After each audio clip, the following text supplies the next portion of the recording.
Praise the lord, హల్లెలూయా. ప్రతిదినం ప్రభువాక్య లేఖన ధ్యానమనే ఈ కార్యక్రమాన్ని వీక్షిస్తూ అనేకులకి ఈ ఆడియోను షేర్ చేస్తూ నాతో పాటు ఈ పరిచర్యలో పాలుభాగస్తులయ్యే దేవుని బిడ్డలైన మీ అందరికీ శుభవందనాలు.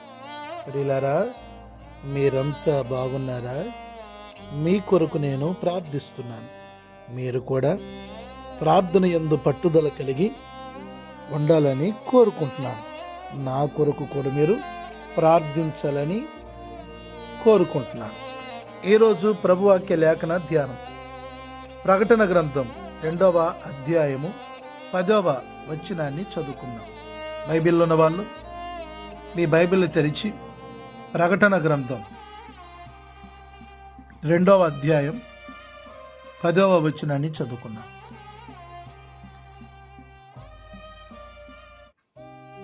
ఇదిగో, మీరు శోధింపబడినట్లు అపవాది అనగా సాతాను మీలో కొందరిని చెరలో వేయబోచున్నాడు.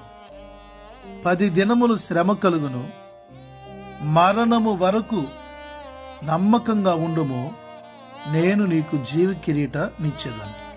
చదువుకున్నటువంటి వాక్యాన్ని ధ్యానిస్తే ప్రభు అంటున్నారు, 10 దినములు మీకు శ్రమ కలుగుతుంది, అయినా సరే శ్రమను బట్టి తొలగిపోవద్దు, శ్రమను బట్టి విడిచిపోవద్దు, శ్రమను బట్టి దేవుని మందిరానికి దూరం కాకూడదు, శ్రమను బట్టి దేవుని మందిరానికి మనము దూరంగా బ్రతకూడదు, దేవుని సన్నిధికి దేవుని యొక్క సమూహానికి మనం దూరంగా ఉండకూడదు.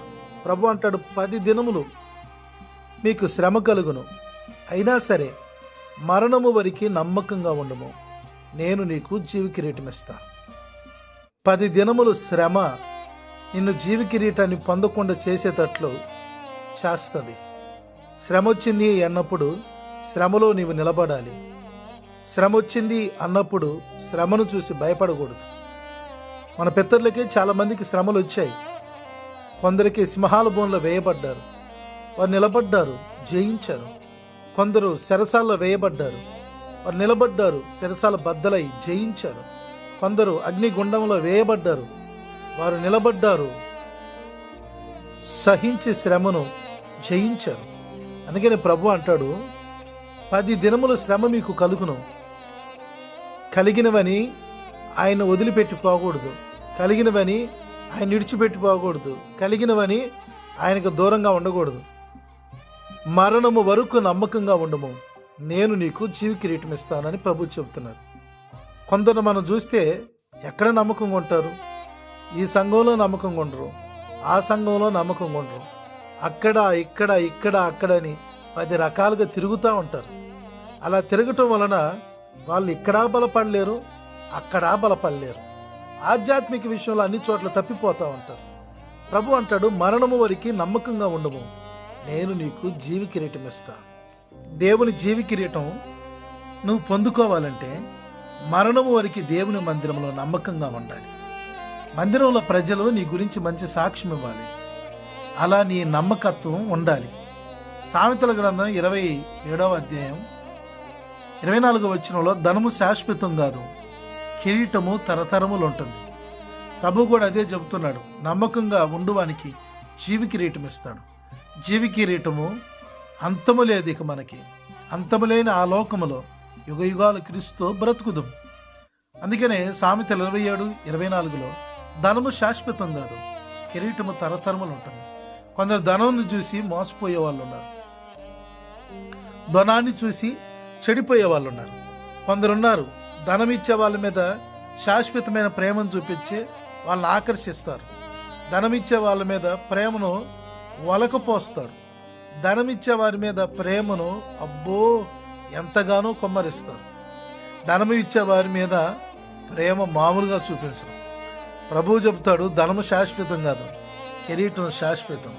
అందుకనే కొరింథీ పత్రికలో 9వ అధ్యాయం 25వ వచనంలో, కొందరు క్షయమైన కిరీటం కొరకు పరిగెత్తుచున్నారు, క్షయమైన ఘనత కొరకు, క్షయమగు కిరీటం కొరకు, క్షయమగు సంపాదన కొరకు, క్షయమగు వాటి కొరకే పరిగెత్తుతున్నారు. అక్షయమైన కిరీటం కొరకు పరిగెత్తే వాళ్ళు తక్కువ.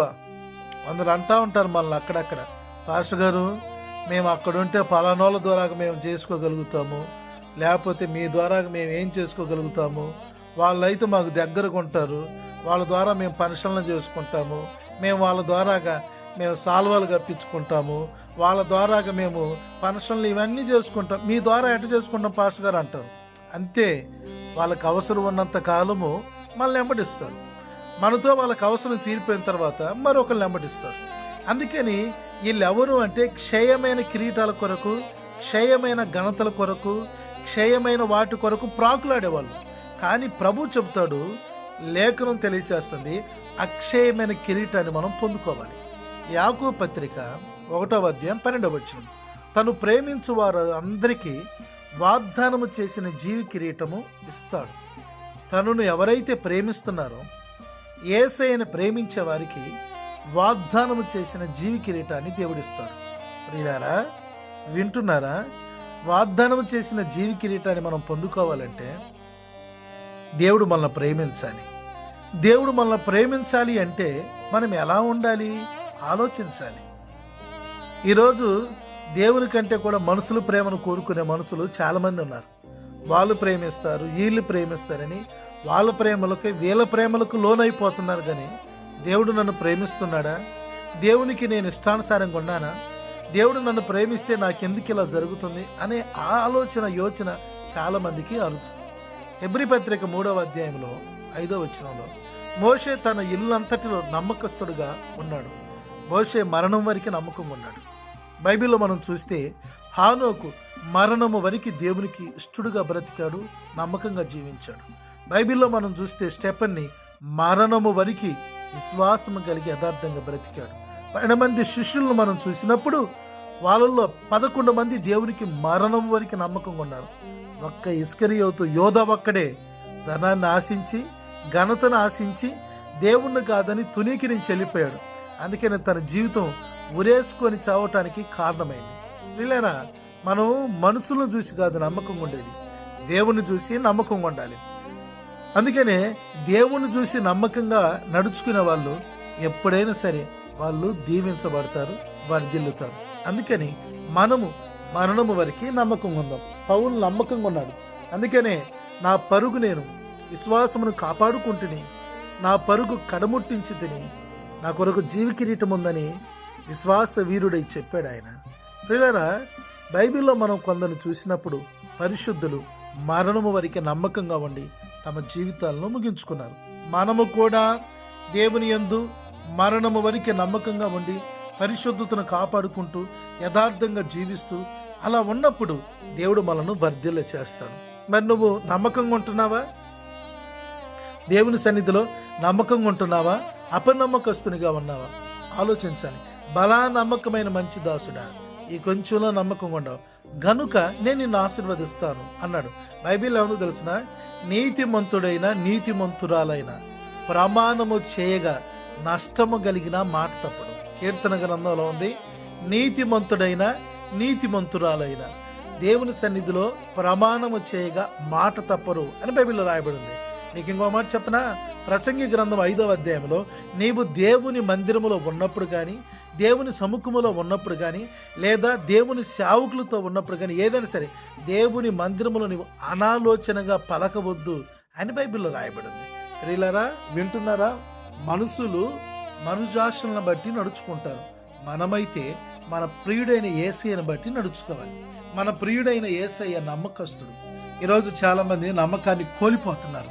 అక్కడికి ఇక్కడికి అక్కడికి తిరిగి ఉన్న బత్తి అంతా పాడు చేసుకొని చివరికి దేవుని మీదనే విరక్తి కలిగేటట్లుగా తమ జీవితాలను చేసుకుంటున్నారు. ఇప్పుడు మనమున్న దినాలు ఎటువంటి అంటే ఏర్పరచబడిన వారితో సహితం తొట్టిల్లే దినాల్లో ఉన్నాం. అందుకనే అడ్డం వచ్చిన ప్రతి బోధకు మీరు కొట్టుకొని పోవద్దు.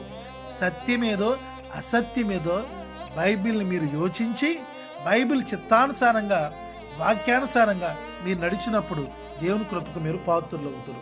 దేవుడి వాక్యాన్ని దీవించి మరణము వరకు మిమ్మల్ని ఆయన కాపాడును గాక. ఆయన ఎడలు మీరు నమ్మకంగా ఉందురుగాక. ఆమేన్.